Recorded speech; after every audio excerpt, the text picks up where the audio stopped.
Welcome, everyone. If you are wondering about amazing women leaders and what they do and believe around joyful risk, today is the interview for you. I am going to be talking to Rosanne Plante, and she is going to share her experiences around risk and what she has done in her career as well as perhaps in her personal life. I'm Teri Bybee, and I am the founder of Women Who Risk, and Joyful Risk is the name of the game. I'm going to leave it at that, and I'm going to go ahead and turn it over to Rosanne. Rosanne, would you introduce yourself? Give us a little bit about your background and title, the work that you're doing. Okay. Well, thanks for having me, Teri. I'm thrilled to be here. My name is Rosanne Plante, and I am from Northwest Iowa, right outside. We have a lovely acreage, excuse me, just outside of town in Hinton, Iowa. I'm a Sioux City girl. I have been an attorney for 29 years. I'm coming up on that 30-year mark. I can't believe that. I've been a lawyer since I was 24. And I wear many hats. I guess you could say I am, what do they say? Master, Renaissance? what do they Oh, say? Jack of all trades. Yes, jack of all trades. I'm an attorney. I'm a mediator. I'm a politician. I'm a wife. I'm a caregiver. I am an advocate, probably most of all for my clients, for my family, for the citizens of this part of the state.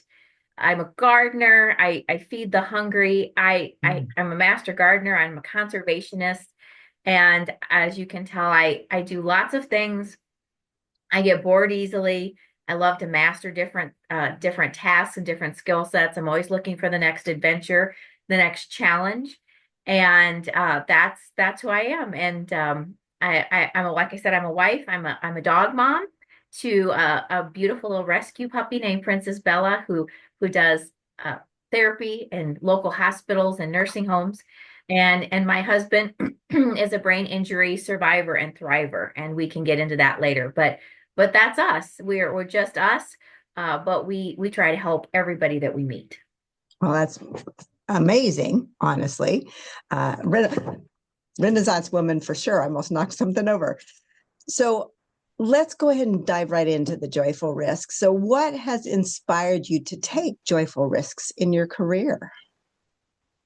Well, I think it goes all the way back to when I was a child. My mother was divorced from my father when I was just an infant, actually 6 weeks old.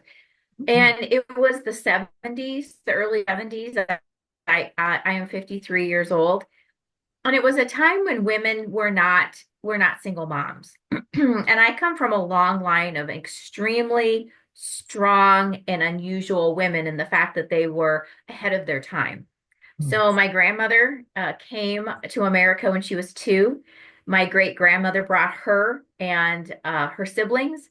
Very oddly, I've studied my heritage and my genes of being a woman, strong woman run deep. So my great grandmother came to America with not just my grandmother, but she married a man who had children from another woman. And that woman had passed away. And so she had stepchildren when it was almost unheard of. And then she packed up her entire life. And I can't even imagine this. I did work, and ironically, during our honeymoon, my husband took me to Paris and Poland, and we ventured to the tiny village where my ancestors immigrated from. Mm. And and I stood in this tiny village in this ancient church where I know that my people came from. And although we could find no records because they were destroyed by the Nazis, I felt a presence of my ancestors. And then a few short years later, I stood in Ellis Island and found the records of when they arrived in Wow. America. And it was and the woman who helped us took us. I don't know if you've ever been to Ellis Island, but if you go and you're lucky enough to have a great research assistant, and that's what they call themselves, she'll take you to a staircase. And she'll say, this is the staircase for the people who didn't know where they were going, and this is the staircase for people that had somebody waiting. And my great grandfather came ahead and made a life for my family. He entered. He was an immigrant. He followed the rules. He came ahead. He saved and he sent for my great grandmother. Antonina was her name. And she packed up all those children. And if just think of that now, just think of sending your husband off into this foreign land. Some of these husbands didn't come back. They abandoned their families. We know that. My family knew people that were abandoned.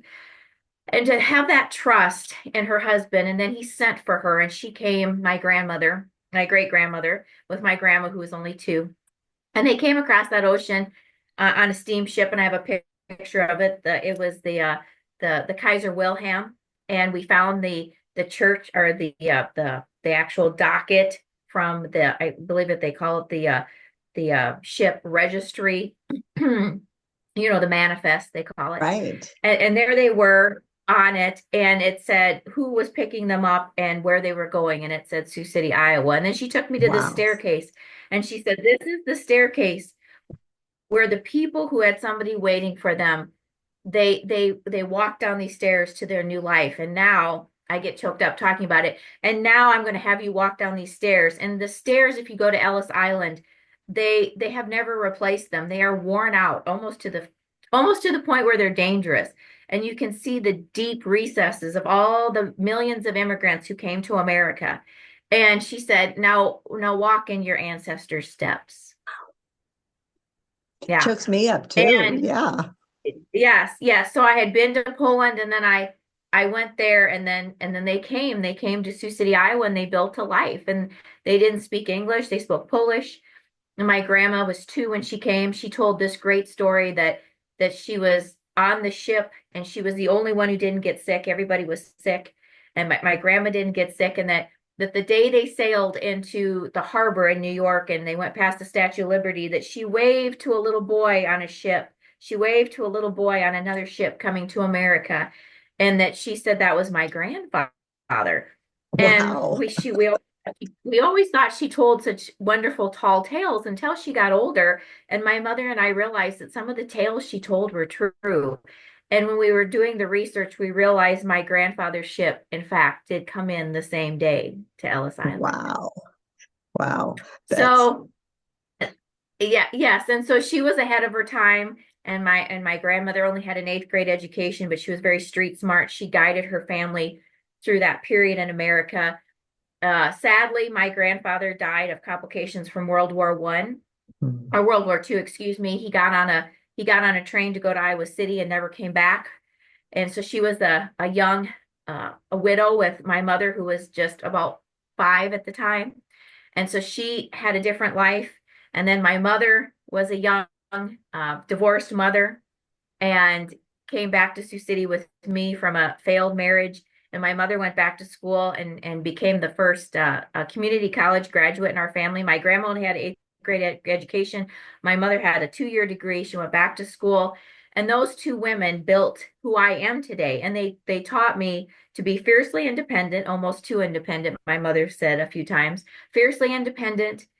They recognized I had potential, and they encouraged it. And probably more than anything, they told me I could do and I could be anybody, and that there was no limits.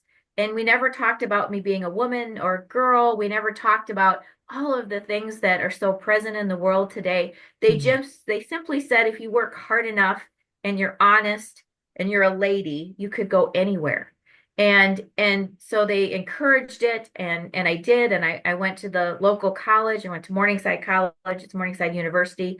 I did really well. And then I spent a summer in Washington in a program called the Fund for American Studies. And I got off that airplane just a few weeks before my senior year at college. And I said, I know what I'm going to do. I have a calling, and I'm going to be an attorney. And my grandmother was absolutely appalled. She was 100% against it. She spent my entire senior year trying to talk me out of it with Salisbury steak and apple pies at her house. And she said all lawyers are shysters. And I've met some different lawyers in my day, and she's up there in heaven. She lived to be almost 100, and she's saying, I told you so. But I said, I'm going to be a different type of lawyer. yeah. And I am. And I to this day I have a sign in my office that says honest lawyer. I promised her I'd be an honest lawyer and I have been. And so I'm 29 years into this, which seems impossible, but I was raised with these incredibly smart women. And how do you dare to be brave? I was taught nothing else but to be brave, but to be bold in an era where it probably wasn't it probably wasn't expected. But I've run into people who grew up with me, people I've lost track of, and they come across my Facebook page and they say, I'm not surprised you're a lawyer. I'm not surprised you're helping people. You always did that, even in the schoolyard. And it's amazing to hear people how they saw you when you're Mm. 11, 12, 15, 16 years old. People tell you about you and you're like, that's not the girl I remember I was. And so people have said I've always had the it factor that I would stick up for people that I would always stick up for people and I would always see the wrongful behavior and always want to right the wrongs. And so I think I've always been like this. Someday when they bury me, I hope people will stand at my grave and say, she was no shrieking violet. Ah, well, it sounds like from a generational perspective, there's will be no doubt because a strong I hope woman to not. strong woman passed on through the generations, and that I feel that that really is unheard of. So what a gift that you had It is a gift. that kind of generational background that was passed on from woman to woman in your Mhm. family. So, I do. I'm named after my name is Roseanne, and that was the name through several generations. And I know that it's odd, but I feel a kindred spirit with my great grandmother, Antonina, who I never met. And I know I always say that she'll be the first one at the gate someday when I enter heaven, because I do. Every time I decorate her grave, I even feel this connection to this great grandmother I never met, but who was the brave woman who came across that ocean and gave me the opportunity to be with you today. Think about that. absolutely. We make decisions every day that have long reaching generational effects. And if they would not have been brave enough, and when I went to Poland, I learned that they were in a religious minority. They were Catholic, but it was a minority. And my grandmother would always say she was told if they wouldn't have left when they did, we wouldn't be here. And I think Wow. they had the foresight to see the trouble coming. And I will tell you that the small village, Muszyna, Poland, was on the railroad that took people to Auschwitz. And we actually did go to Wow. Auschwitz, my husband and I. And they, it wasn't just the Jews that were persecuted. It Right. was the Polish Catholics too, and many of the names on the list were Polish. And in this current climate, where I think we have some grave concerns that we all need to address. Those things weigh heavily on my mind now that my people were wise enough to come and give me Yeah, this opportunity. That's why I don't want to waste a day. I'd rather try 100 things and lose every time than get to the end and say I never tried because they got on a boat and came here for me. yeah. I think that those are amazing words of wisdom. You know, don't waste any moment. Try it a No. hundred times, fail or not. It's the trying Mhm. that takes you places, right? Fail or not, because even It talking about failure, it's failing forward, right? We figure out what didn't work to help us determine what to do next or what new path to take. Right. I taught college too. In one of my former lives, I was a college professor. I lawyered and I taught, and then I taught and I lawyered. Anyway, I've had these two parallel careers. And the thing that I think is so frustrating with the current students today is that we fear failure and everything Mhm. must be perfect and everybody must get an A. And failure is first attempt in learning. That's what I say, that fail means first attempt in learning. I don't think we should be afraid to fail. And I don't believe we fail. I think we win or we learn. Beautiful. I myself am a recovering perfectionist. So that's one of the things that I Mhm. am embracing more and more as the days and years pass is it doesn't have to be perfect. In fact, perfect is pretty much unattainable. Uh, it's really like we've talked about, it's more about the trying and attempting. And yeah, I love that. So fail stands for again? A first attempt in learning. First attempt in learning. Beautiful. So if you were to think about one of the most significant risks you've taken in your career, what would that be? Describe the experience and what kind of outcomes you had. Sure. I have two for you, if that's okay. Absolutely. For years and years, yes, for years and years, I worked for other people. So I was my very first job. I went to the University of Iowa College of Law. It's a fine institution, top 20 in the nation.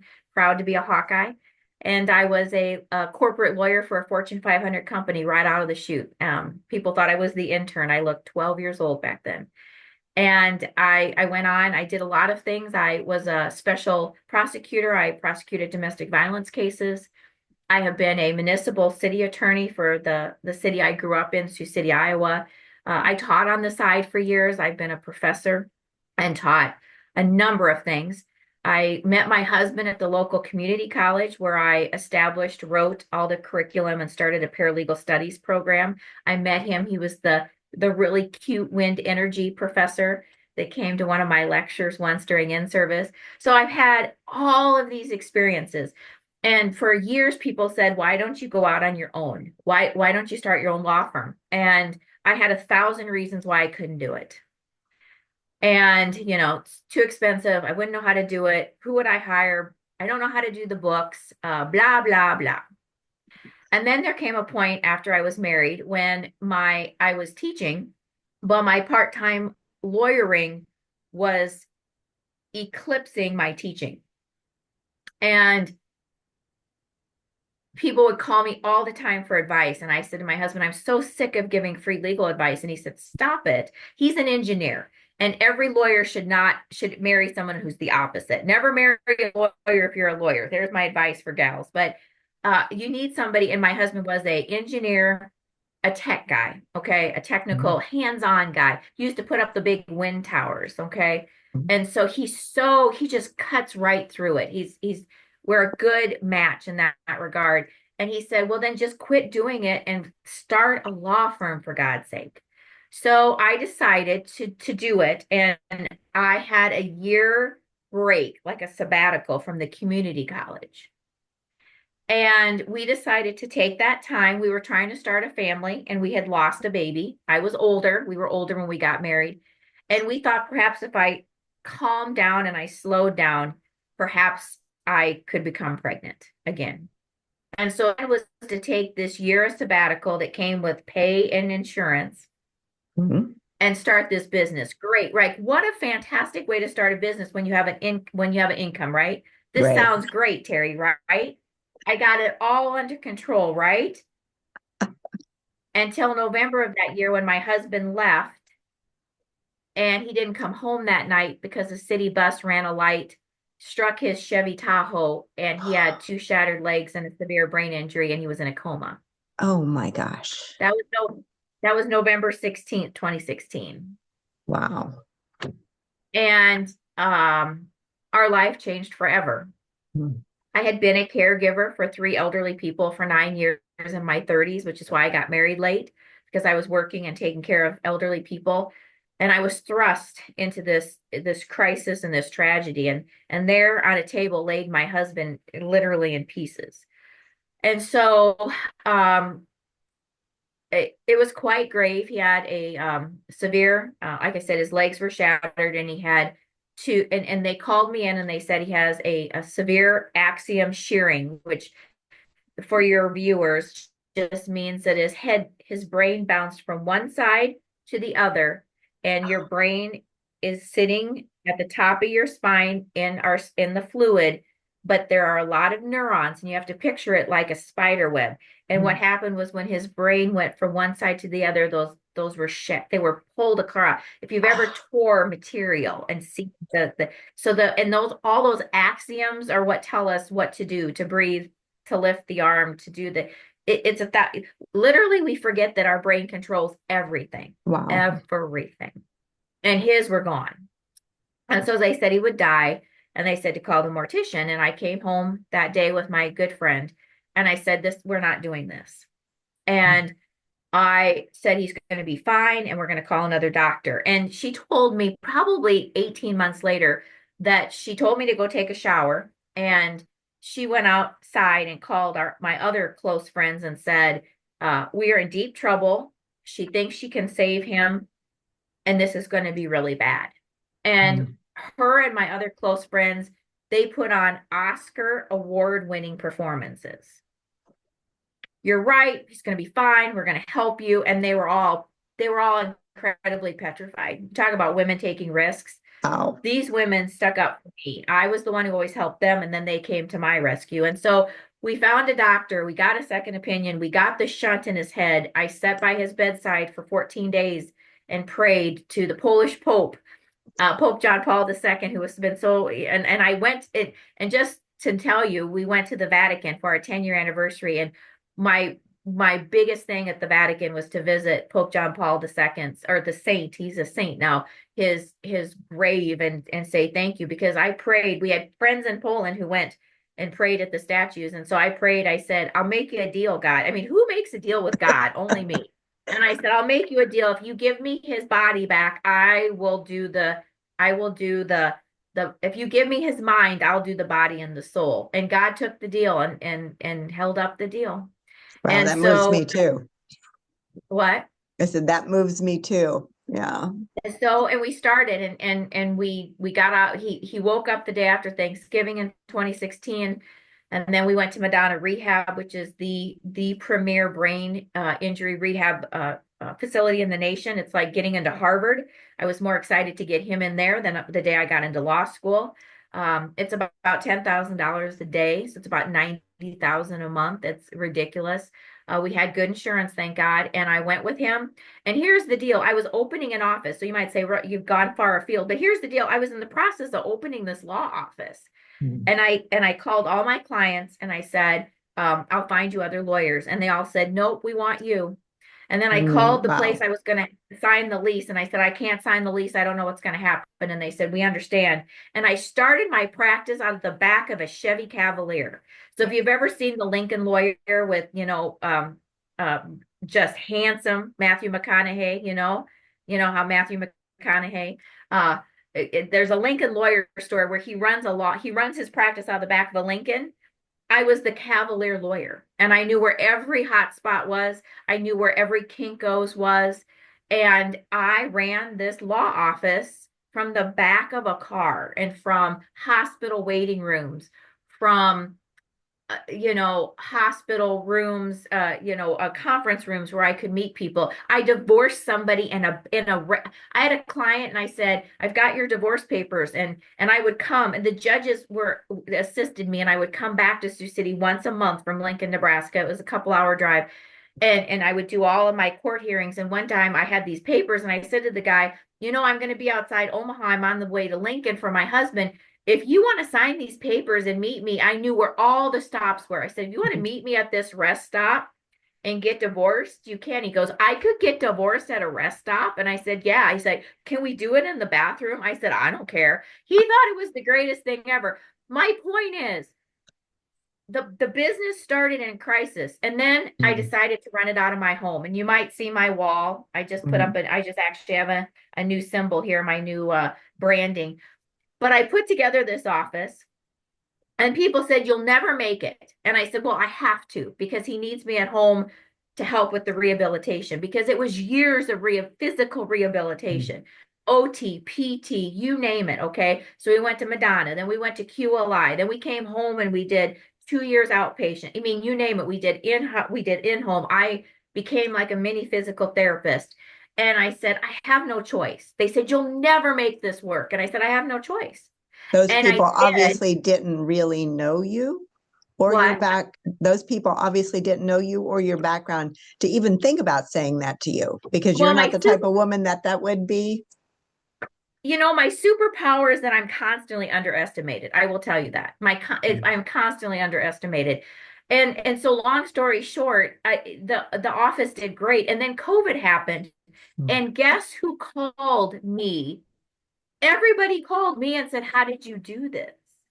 All of a sudden, the person who was wrong was the person that everybody called to say, how did you run a business from your home? And so I have no intention of ever having an office out in the real world, I say. My clients love to come to our beautiful acreage here. I have found ways if I need a conference room in town. And I guess I learned that anything can be worked around, okay? Mm. And you can balance several things at a time. And so that was one big risk that, don't wait for the perfect time. I put it off forever, and it was a crisis that pushed me in to this because I had no other choice.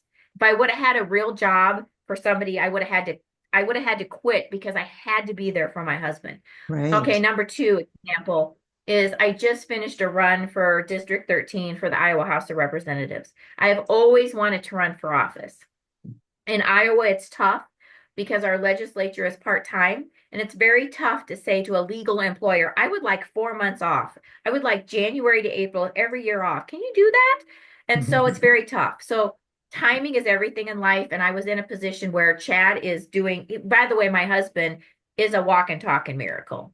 And people cannot believe it. They said he would never drive, he drives. They said he'd never do a checkbook, he does it.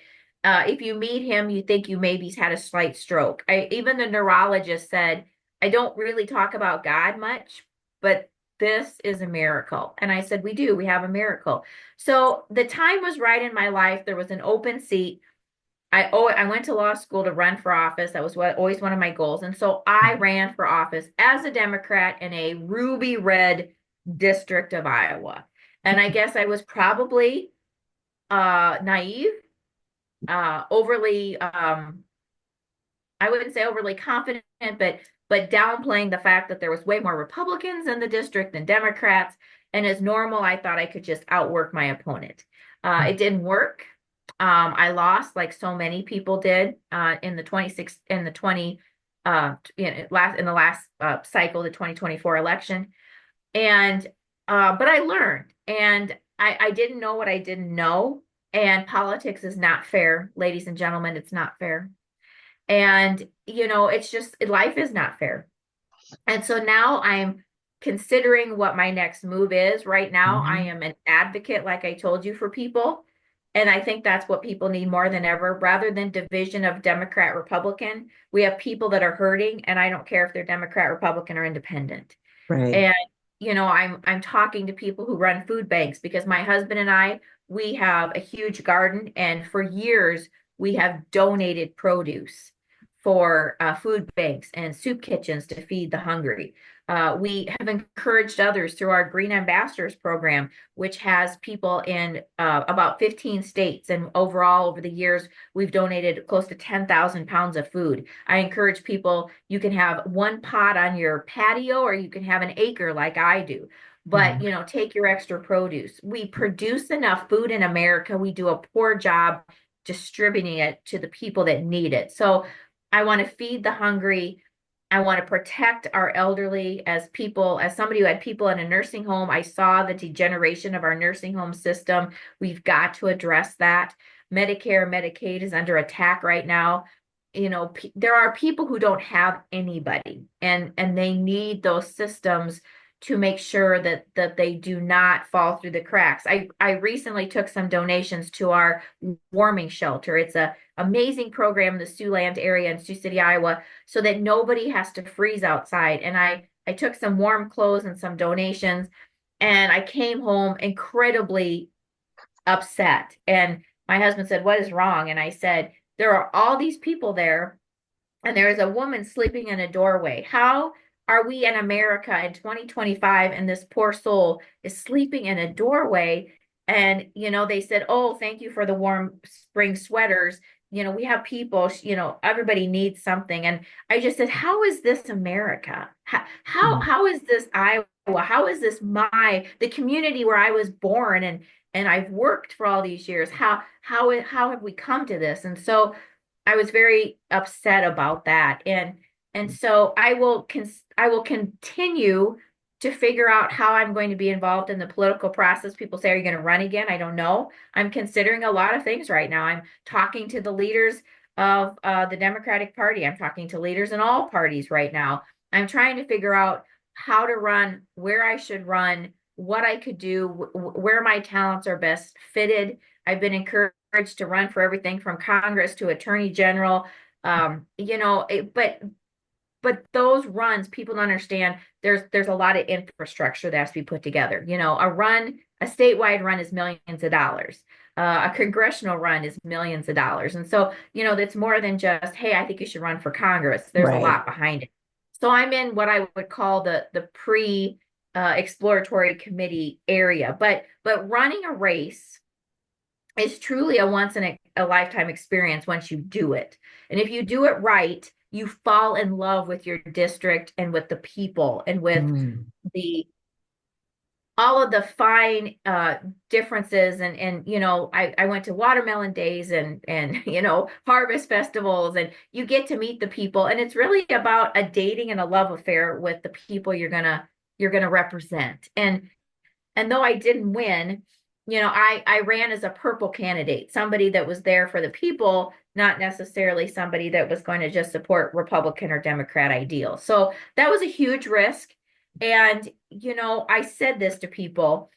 I said, I lost, but I was proud of the race I ran. I ran a clean race. I ran an honest race. I ran a race honest, reflective of me. I was just talking to a former leader of the party just today, and he said, "Did you run negative ads?" And I said, "No, I didn't." And he said, "Why?" And I said, "Because it's not me. It's not me. I don't trash people. I ran on my credentials, my qualifications, my morals, my ethics, my values. Okay. And I ran on my issues that I saw as issues other people had expressed to me. I had three major issues. And I said, that's what I ran. And he said, that's how I ran too. And then he gave me some suggestions for next time if it happens. But I ran to be true to me. And I think you have to be authentic. And I was. I don't think I ran a race that wasn't authentic. I was truly me. And by the end of the day, I was proud because I told people, you see my husband driving the truck with the big plant sign in the back, but you don't know what it took to get there. Nobody truly, except our close circle of friends, nobody truly knew that just to run was a win, because 7, 8 years ago, my husband had been in pieces, literally. So the fact that we could run, I just said I did so much just to get to the starting line. And so I am and will always be proud of that, because I could have just thrown my hands up and given up so many times over the last 8 years. It's been hard. If you go to my Facebook page, it looks like I've done all of this without even breaking a sweat. But I want your viewers to know that I know Facebook is Facebook, but I think we have to be realistic. And I tell people, you know what? I'm like the swan. Have you ever seen a swan swim? Beautiful, but what is a swan doing under the water? Right. Right. And that's how I am. I think I'm kind of the swan, sometimes the black swan, because I'm controversial. I am. I'll own it. Uh, and I'm doing this under the water. And so I think it's okay to admit, like, life is hard and stuff is hard and races are hard and going back to school is hard. And I don't know why in our society we don't admit, like, stuff is kind of hard sometimes. Right. And I think we all need to do painful stuff. I know that sounds weird. I think we're way too comfortable in America. I think you need to do stuff that challenges you and stretches you. Well, so that really leads well into my next question. So how do you overcome, fear or self-doubt when it comes to taking these risks? Because you've taken lots of risks. And I'm imagining that even though you're kind of Wonder Woman, that you have moments where those things pop up, fear and self-doubt. So how do you overcome those? Wow. Well, thank you for the compliment, because I don't feel like Wonder Woman some days, but how do I overcome it? Well, I talk about this a lot when I give motivational speeches. It's very simple. The older I get, the more I realize that complex things boil down to basic tenements. And here's my tenement on this. You can let the monster win, or you can beat the monster. It's not hard. The monster in our house is a brain injury. Mm. Okay. So I could have given in. I could have said, this has ruined our life. We'd only been married 2 years. Um, Funny, I was Mrs. Iowa International when it happened. I decided to do a beauty pageant as a married lady. I'd always wanted to run for Miss Iowa, and I got the opportunity, and I won, and I was Mrs. Iowa International. We'd been all over the state of Iowa, promoting the pageant, promoting my Green Ambassador program. I was literally Mrs. Iowa, and I was almost a widow. Wow. And I could have just given up and been like, well, there it is. And ironically, the grandma that I spoke about who raised me, Mm. Grandma Rosie, who I'm named after, Mm. we are very similar. We both married late in life, and she was a widow after only 3 years of marriage when she was about my age. And when I was driving to the hospital and I talked to her, I believe that our people can hear us. I believe that they're with us. They're just on the other side of that curtain. And I said, I love you and I have followed in your footsteps and I have your strength, but don't make me a widow. Mm. Don't do it, Grandma. And I know she's been here with me on the toughest of times. And I literally, could have just said, I'm done. Like there was a point where I could have just let his brain swell. I mean, I had that option, Teri. It could have been over. And it was never a choice. It was like, that's not going to happen. Mm. And so I literally think, and there are days where I've screamed and yelled and been upset. And I just realized, look, you're either going to let this horrible thing, this horrible accident dictate your life, this beautiful life where you've been given so many opportunities and all these people have poured into you. Okay. Most of my people are in heaven and I miss them every day. And they gave so much, I had neighbors who considered me like a daughter. I had godparents who were never blessed with children that poured into me. I had all these people and I just thought, you're going to let all of these people down. You're going to let this one thing destroy Mm. your marriage. And that's what keeps me going on the bad days. I think you're going to let this fill in the blank. You're going to let this nasty man, this nasty woman, this Facebook post, you're going to let this derail you? You really? And then all of a sudden I just snap back into line and go, no, I'm not. Mm. So that's what I would tell your viewers. What makes me go? The monster can win or you can win. It's that simple. Yeah. And it sounds as if, I mean, again, you're human, right? So you have those emotions, you have those Oh, fears. And it sounds to me as if you honor them. Like you said, you yes. might be screaming and crying, and it's a moment. So not Yes. getting stuck in it. Again, not letting the monster win. So Yes. recognizing it and then making a choice, even if it's a I have hard a choice. It's a hard choice. And I have a dear sorority sister. Her name is Robin. And she is on my, have you ever heard about your board of directors? You get to say who's at your table. She Mm. has a very, very prominent spot. She's this beautiful person. And she is she's an expert witness in my cases. And she has been there for me. And she will say to you, and this is important for your viewers to hear, you have to feel it, you have to process it, and you have to get it out. And so many people get stuck in the what I call the wallowing stage. You don't want to stuff it down. Feel it, Right. process it, honor it, get it out, and learn from it and get on with it. And Robin has taught me that because we are really good, even I, at stuffing it down. And if you stuff your stuff down, it's going to rot and it's going to come out and it's going to be bad.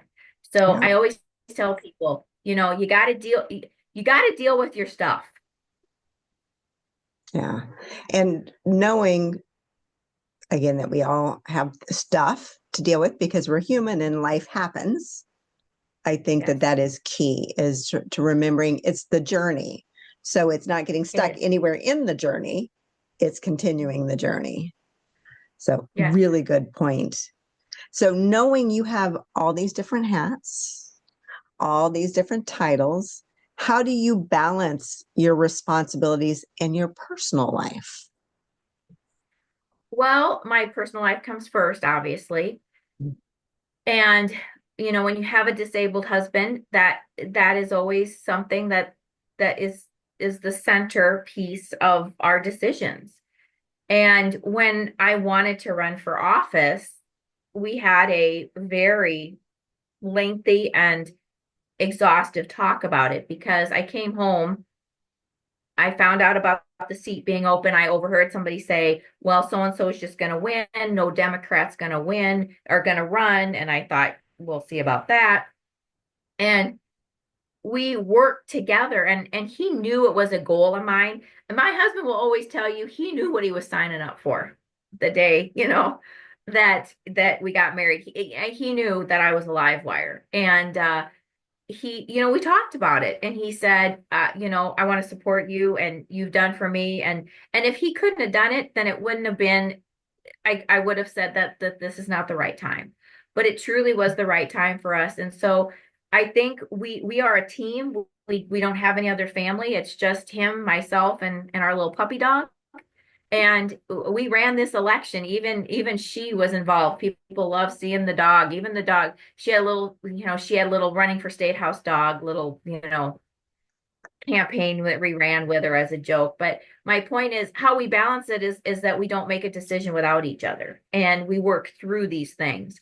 And it's a process because when you have somebody who is a brain injury survivor and thriver, things are never quite the same. Okay. It's like a mosaic. It's broke apart. You can put it back together, but it's never Can be quite the same. different. Yeah. It's different. It's different. And we have different challenges than we did before the accident. And I think the best thing is every problem that comes up is that we make decisions together. And that's how I balance it and I try to keep my home as the speculum, as the perfect, as the part that everything else goes off it, but it's always the center point, the Mhm. center, the balance. And if you have balance at home, the rest works itself out.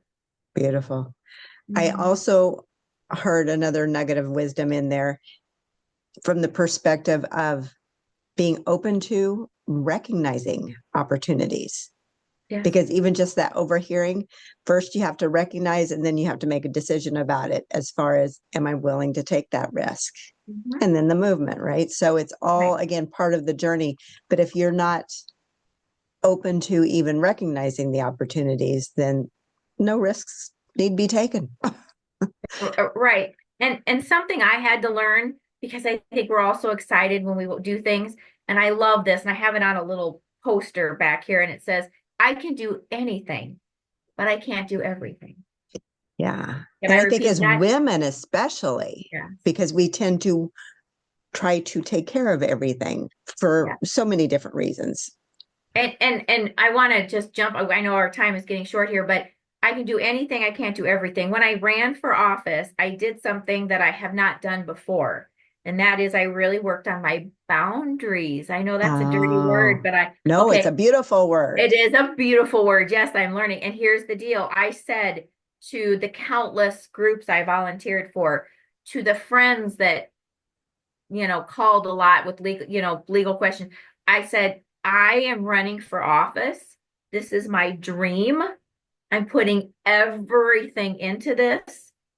And I need you to respect that I'm going to be unavailable because I am putting everything into the next 6 months of this goal. This is about me and something I've always wanted to do. And that was, as somebody who's always available for everybody, who I'm the one that gets the call at 2 in the morning, 6 in the morning. Do you understand? I'm the one that you call when your son goes off the rails with an OWI or your daughter is expecting unexpectedly. I mean, I'm always the fixer. And I said, no, I took a hiatus from several of the boards I was on. Uh, I just said, I'm doing this, respect Mm. me. And you know what I learned? Some people did and some people didn't. And I learned then where I should go back and where I shouldn't. Yeah. And I said, this is me, this is my time, and I'm doing this. And I think your listeners, if you want to be a woman that risks, then you got to risk pissing people off sometimes. You have to risk standing up for your time and saying, this is about me and my goal. And I think that people need to hear that. Yeah. And what I also heard is when you said you have to respect me, where you were coming from is I'm respecting myself Yeah, first and foremost, right? Because it's easy to be a giver. It is. it is. And you know, that sort of people pleaser type mentality, you want to give and give, fix and fix. And respecting yourself enough to take that space, to set those boundaries is a huge thing. Even with not winning the seat, what a beautiful lesson learned Yes. or foundation strengthened. I mean, if you Mhm. had been practicing it at all, such an important aspect to carry on into your future. Yes. So beautiful. So I have one final question. So what do you feel the women of the world need to hear about risk right now?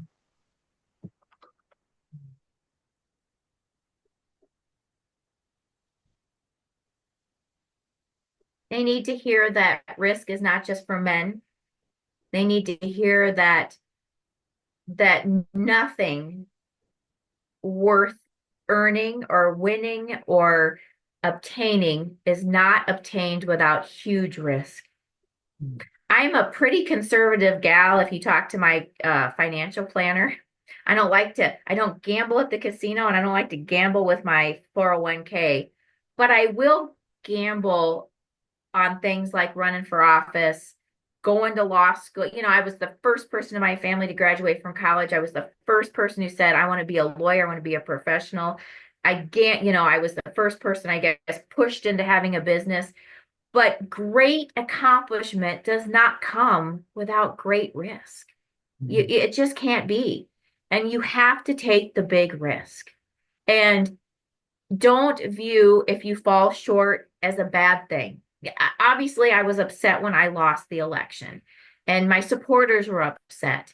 But it's not the end. And if you come up short, it's not the end.